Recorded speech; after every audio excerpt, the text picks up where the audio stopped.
లోనే దాన్ని కూడా చేస్తాము. మీడియా కూడా విడుదల కూడా చేస్తాము. తప్పకుండా అందులో ఏ మేరకు రైతు డిక్లరేషన్ రాహుల్ గాంధీ గారు విడుదల చేసిన రైతు డిక్లరేషన్ ఈ సంవత్సర కాలంలో అమలయ్యింది, దాని యొక్క అమలు ఎంత మేరకు జరిగింది అనేది కూడా తప్పకుండా అధ్యయనం చేస్తాం. రుణమాఫీ ఎంత మేరకు జరిగింది అది కూడా అధ్యయనం చేస్తాం. బలవన్మరణాలకు ఆత్మహత్యలకు గల కారణమేంది, ఎందుకు జరుగుతున్నాయి, మద్దతు ధర వస్తున్నదా, పత్తికొస్తుందా, కందికొస్తున్నదా, సోయాకొస్తున్నదా, మొక్కజొన్నకు వస్తున్నదా, చెరుకుకు వస్తున్నదా, మిర్చికి వస్తున్నదా, మొత్తం తిరిగి ఎక్కడికక్కడ అధ్యయనం చేస్తాం. ఆ రకంగా కమిటీ రాబోయే నెల రోజుల పాటు విస్తృత పర్యటనలు చేస్తుంది. మీడియాకు కూడా మా ప్రార్థన, దయచేసి ఇప్పుడు అన్ని జిల్లాల్లో అన్ని నియోజకవర్గాల్లో కూడా ఈ కమిటీ యొక్క పర్యటనను మీరు కూడా దయచేసి సహకరించండి. వారికి కూడా రైతాంగానికి కూడా తెలియజెప్పే విధంగా ప్రచారాన్ని కల్పించాలని చెప్పి కూడా కోరుతూ, మరి ఈ కమిటీకి రేపు రైతులను వారి జీవితాల్లో విశ్వాసాన్ని నింపే దిశగా మీ కార్యాచరణ ఉండాలని మనస్ఫూర్తిగా ఆకాంక్షిస్తూ మీ అందరికి కూడా మీడియా మిత్రులకు కూడా హృదయపూర్వకంగా ఇక్కడ దాకా వచ్చినందుకు హృదయపూర్వకంగా ధన్యవాదాలు. ఆలస్యానికి మన్నించండి. నల్లగొండ దీక్ష ఇప్పుడు ఇక్కడ మేము మీటింగ్ లో ఉన్నప్పుడే మాకు సమాచారం వచ్చింది. 28 నాడు మాకు హైకోర్టు పర్మిషన్ ఇచ్చిందని చెప్పి సమాచారం వచ్చింది. కానీ దురదృష్టం ఏంటి అంటే ఈ రాష్ట్రంలో ప్రజాపాలన నడుస్తున్నది. ఎవరైనా సరే నిరసన చెప్పవచ్చు, ఎవరైనా సరే తమ అభిప్రాయాలు చెప్పొచ్చు అని చెప్పి ముఖ్యమంత్రి గారు చాలాసార్లు చెప్పినారు. కానీ వాళ్ళ ఒక చిన్న కార్యక్రమానికే మరి ఇంత ఆగమాగం అయిపోయి చివరికి అనుమతి నిరాకరించి ముఖ్యమంత్రి గారేమో స్వయంగా రాజ్భవన్ ముంగట ధర్నా చేయొచ్చట. ఏది గంత బిజీ రోడ్డు, రాజ్భవన్ ముంగట రోడ్డు గంత బిజీ రోడ్డు, అక్కడ చేస్తేనేమో ట్రాఫిక్ ఇబ్బంది కాదట. ముఖ్యమంత్రి మంత్రులు అందరు పోయి ధర్నాలు చేయొచ్చట. కానీ మేము నల్గొండల క్లాక్ టవర్ కాడ చేస్తామంటే మాత్రం మొత్తం ట్రాఫిక్ స్తంభించిపోయి అంతర్జాతీయ రహదారి మొత్తం స్తంభించిపోయి మొత్తం రాష్ట్రాల రాకపోకలని దెబ్బతినే విధంగా ఉన్నదని చెప్పి రిపోర్ట్ ఇచ్చి రిజెక్ట్ చేశారు. చివరికి కోర్టు న్యాయం చేసింది. హైకోర్టుకు ధన్యవాదాలు. తప్పకుండా వారు సూచించిన విధంగా, వారు చెప్పిన విధంగానే నడుచుకుంటాం. రైతుల ఆవేదన ప్రభుత్వం దృష్టికి తీసుకొస్తాం. రాష్ట్ర వ్యాప్తంగా గ్రామ సభలు జరుగుతున్నాయి. బీఆర్ఎస్ కావాలని డిస్టర్బ్ చేస్తుంది. 10 ఏళ్ల కాలంలో ఏమైనా రేషన్ కార్డు ఇప్పుడు ఇస్తున్నామని కాంగ్రెస్ మంత్రులు అంటే ఒకసారి చెప్పిన అబద్దాన్ని నిజం చేయడానికి 100 సార్లు చెప్తే అది నిజం అవుతుందనే ఒక అపోహలో కాంగ్రెస్ ప్రభుత్వం ఉంది. మేము మీలాగా రేషన్ కార్డు ఇవ్వడానికి కూడా ఒక గొప్ప కార్యంగా, దైవ కార్యంగా భావించి మేమేమి దాన్ని ఏదో గొప్ప ఇదిలాగా చేయలేదు, హడావుడి చేసి చేయలేదు. ప్రతిదానికి పబ్లిసిటీ పిచ్చి ఉండాల్సిన అవసరం లేదు. 6,47,000 పైచీలకు కార్డులు ఇచ్చింది 9.5 సంవత్సరాల్లో బీఆర్ఎస్ ప్రభుత్వం.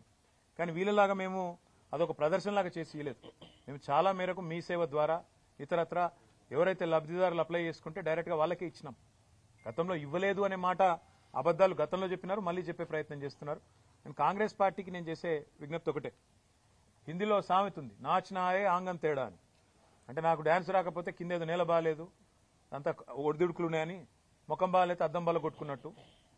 గ్రామ సభల్లో ప్రజలు అడుగుతున్న ప్రశ్నలకు మీ దగ్గర సమాధానాలు ఉన్నాయా? ప్రజలు ఏమడుగుతున్నారు? 100 రోజుల్లో 6 గ్యారంటీలు అన్నారు, ఏమైందని అడిగారు. ప్రజలు ఏమడుగుతున్నారు? రుణమాఫీ సంగతి ఏమైందని అడుగుతున్నారు. రైతు బంధు ₹1 ఇప్పటిదాకా వేయలేదు, మీ ప్రభుత్వం వచ్చినాక ఎందుకు వేయలేదు అని అడుగుతున్నారు. వాటికి సమాధానం చెప్పే సత్తా మీ కాడ లేకపోతే మేమేం చేస్తాం? ప్రజలు ఇంకొక మాట కూడా అడుగుతున్నారు. 1,06,00,000 దరఖాస్తులు తీసుకున్నారు మీరు ప్రజాపాలన పేరిట డిసెంబర్ 23లో. ఆ దరఖాస్తులు ఇచ్చినాం కదా రేషన్ కార్డులకు, రైతు భరోసాకు, మళ్ళెందుకు దరఖాస్తు పెట్టాలని అడుగుతున్నారు. ఎవరు తప్పిది? ఆ దరఖాస్తులు ఎక్కడ పోయినాయి? ప్రభుత్వం దగ్గర సమాచారం లేదు. అందుకే ఇవాళ మీరు రాష్ట్ర ప్రభుత్వాన్ని అనేది ఏమంటే, మీరు పరిపాలనలో నిమగ్నం కండి. మీరు ఇతరత్ర కార్యక్రమాలు బంద్ పెట్టి ప్రజలకు మేలు చేసే కార్యక్రమాలు, గ్యారంటీల అమలు, వాటి మీద మీరు దృష్టి పెడితే ఈ నిరసనలు మీకు తప్పుతాయి. లేకపోతే మాత్రం ఇవాళ ఎక్కడన్నా ఒక్క టీఆర్ఎస్ నాయకుడు పాల్గొన్న దాఖలాలు మీరు చూపెడతారా? ఎక్కడికక్కడ ప్రజలు మరలబడుతున్నారు, టెంట్లు ఊలగొడుతున్నారు.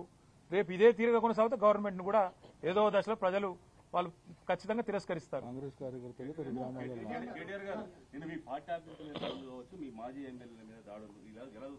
ఇలా చూస్తాం. ఈ రాష్ట్రంలో శాంతి భద్రతలు ఇప్పటికే పడకేసినాయని దేశమంతా అనుకుంటున్నారు. క్రైమ్ రేటు పెరిగింది, హోంమంత్రి లేరు. ముఖ్యమంత్రి గారు కేవలం ప్రతిపక్షాల మీద కేసులు పెట్టాలా, సోషల్ మీడియాలో పోస్టులు పెట్టే వాళ్ళ మీద కేసులు పెట్టాలనే తాపత్రయంలో ఉన్నారు. వాళ్ళ ప్రయారిటీ వాళ్ళది, మా ప్రయారిటీ మాది బ్రదర్. వాళ్ళ ప్రయారిటీ ఫార్ములా కేసు, మా ప్రయారిటీ ఫార్మరు. సింపుల్గా మా ప్రయారిటీ ఫార్మర్ కాబట్టే మేము ఈ పని చేస్తున్నాం. మేము వాళ్ళు అవతల ఏమనుకున్నా మా పని మేము చేసుకుంటూ రైతుల్లో 70 లక్షల రైతు కుటుంబాలకు 1,00,000 కోట్లు ఇచ్చిన ప్రభుత్వం మాది. 73,000 కోట్లు ఆనాడు రైతు బంధు రూపంలో నేరుగా ఖాతాల్లో వేసినాం. 28,000 కోట్లతో రుణమాఫీ 2 దఫాలుగా చేసినాం. కాబట్టి 1,00,000 కోట్లు నేరుగా రైతుల ఖాతాల్లో వేసిన ఒకే ఒక్క నాయకుడు భారతదేశంలో 10 ఏళ్ల కాలంలో కేసీఆర్. కాబట్టి మా ప్రయారిటీ మాది, రైతులకు విశ్వాసం నింపడం మా ప్రయారిటీ. రైతుల్లో సావకుండా చచ్చిపోయే పరిస్థితులు ఏవైతున్నాయో వాటిని నివారించడానికి ఏ చర్యలు తీసుకోవాలనో ప్రభుత్వానికి సూచనలు చేసే దిశగా నిరంజన్ రెడ్డి గారి కమిటీ పనిచేస్తుంది. మళ్ళీ ఇంటరాక్ట్ అవుదాం. ఎల్లుండి వాళ్ళు పని ప్రారంభిస్తున్నారు. దయచేసి ఇంకా వాళ్ళకి ఇంకా చాలా పని ఉంది, రూట్ మ్యాప్లు అవి చేసుకోవాలా. కాబట్టి మిగతా విషయాలు రేపు ఎల్లుండి మనం మాట్లాడుకుందాం. Thank you. ఇంకా చాలేమ్మా, ఇది వదిలేండి. సరైన సమయంలో సరైన నిర్ణయాలు ఉంటాయి. ఇప్పుడు శ్రీ సింగిరెడ్డి నిరంజన్ రెడ్డి గారు, అదేవిధంగా